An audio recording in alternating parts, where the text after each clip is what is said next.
আজকে ডিজিটাল ইলেকট্রনিক্সের binary two grey code কিভাবে কনভার্সন করা যায় সেটা আমরা দেখব। এখন বাইনারি টু গ্রে কোড, এখন বাইনারি কোড ধরেন আমাদের একটা বাইনারি কোড দেওয়া আছে অন অন অন 0 অন, এটা হচ্ছে একটা বাইনারি কোড দেওয়া আছে। এই কোডটা থেকে আমরা কনভার্সন করে হচ্ছে যে গ্রে কোডে রূপান্তর করব। এখন গ্রে কোড করব কিভাবে দেখেন, এই যে প্রথমের অন, এখান থেকে আমরা শুরু করব। প্রথমের অন নিচের বরাবর আপনারা অনটা লিখে ফেলবেন।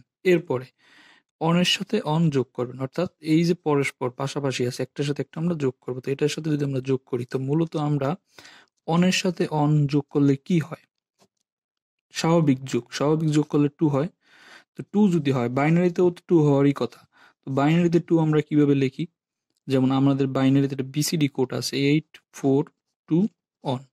এখন আমরা বাইনারিতে 2 কিভাবে লিখব, 2 লিখবো এইভাবে যে 2 এর বিটটা এটা অন হয়ে যাবে এবং বাকিগুলো 0 থাকবে। তো আমরা যেহেতু এখানে 2 বিট নিয়ে কাজ করতেছি, আমরা কি পাইলাম এখানে অন এবং 0।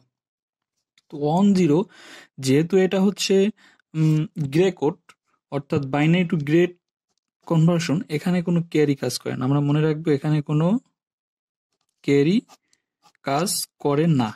তো যেহেতু ক্যারি কাজ করে না, আমাদের এখানে প্রথমটা হচ্ছে নাম্বার, পরেরটা হচ্ছে ক্যারি। তো আমরা শুধু নাম্বারটা নিয়ে কাজ করব। তো আমরা অন অন যোগ করে কি পাইছি, ধরি 2, 2 মানে কি 10। তো 10 এর হচ্ছে যেহেতু ক্যারি কাজ করে না 0, তার মানে কি এখানে 0। আবার আমরা এই অনের সাথে এই অন যোগ করব। তো এই অনের সাথে অন যোগ করে কি 10। তো 10 মানে কি সেম, 10 মানে কি 0। আবার অন 0 সাথে যোগ করলে হয়, সিমিলারলি অন 0 সাথে যোগ করলে কি হয়, অনই হয়। তো এখানে আমরা অন 0 সাথে যোগ করে আমরা অন লিখলাম এবং 0 অনের সাথে যোগ করে 0 অনই হয়। তো আমরা কিন্তু এখানে যদি আমি গ্রে কোডটা আপনাদের লিখে শুনাই, grey code on 0 0 on on, easy আছে, কিন্তু ঘটনা হচ্ছে আপনাদের ভিডিওটা দেখতে হবে সম্পূর্ণ, না দেখলে পারবেন না। যাই হোক, ধন্যবাদ সবাইকে এবং ফলো দিয়ে পাশে থাকবেন। ডিজিটাল ইলেকট্রনিক্স এর বেসিক থেকে শুরু করে অ্যাডভান্স লেভেল পর্যন্ত এখানে আসলে দেখানো হবে। তো আপনাদের যদি কোনো ল্যাগিংস থাকে সেক্ষেত্রে এটা দেখে ল্যাগিংসটা তুলতে পারবেন।